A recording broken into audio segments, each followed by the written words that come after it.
தமிழ் மக்களுக்கும் என் அன்பார்ந்த வணக்கங்களை தெரிவித்துக் கொண்டு என் உரையை அன்புடன் ஆரம்பிக்கிறேன். எனது பெயர் சா சர்வேஸ்.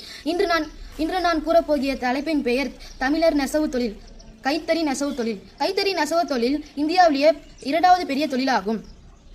பட்டு, பருத்தி, கம்பளி போன்ற பல்வேறு ஆடைகளை உற்பத்தி செய்யப்படுகிறது.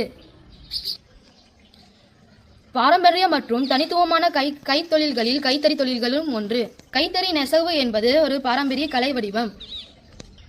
2015ஆம் ஆண்டு ஆகஸ்ட் 7ஆம் தேதி பிரதமர் மோடி அவர்கள் இந்திய கைத்தறி முத்திரையை அறிமுகப்படுத்தினார் என்பது குறிப்பிடத்தக்கது.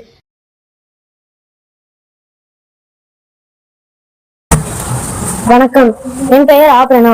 நான் கைத்தறி நெசவு தொழில் அழிவதற்கான காரணங்களை கூறப்போகிறேன். முதலாவது காரணம் அதிகரித்த இயந்திர தொழில். பவர்லூம் போன்ற இயந்திரங்கள் அதிக வேகத்தில் மற்றும் மலிவான துணிகளை உற்பத்தியாய் செய்கின்றன. இது கைத்தறி நெசவாளர்களை போட்டியிட செய்கின்றன.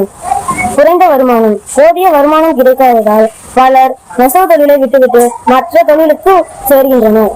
சந்தைப்படுத்துதலில் சிக்கல். நவீன கால தேவைகளை பூர்த்தி செய்யாத பாரம்பரிய உற்பத்தி முறைகள் சந்தைப்படுத்துதலில் உள்ள சவால்களில் பாதிப்பை ஏற்படுத்துகின்றன. கொள்கைகள் குறைபாடு.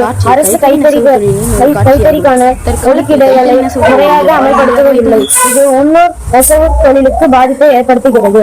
பொருட்கள் கிடைப்பதில் சிக்கல். முக்கியமான பட்டு போன்ற மூலப்பொருட்கள் ஏற்றுமதியாவதில் உள்ளூர் நெசவாளர்களுக்கு கிடைப்பதில்லை. அதனால் இந்த நெசவு தொழில் அழிந்து வருகிறது.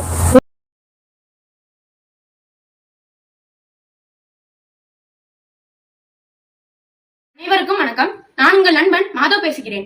நமது நண்பர் பிரணவ் கூறியிருப்பார், நெசவு தொழில் இக்காலத்தில் அழிந்து வருகின்றது என்று.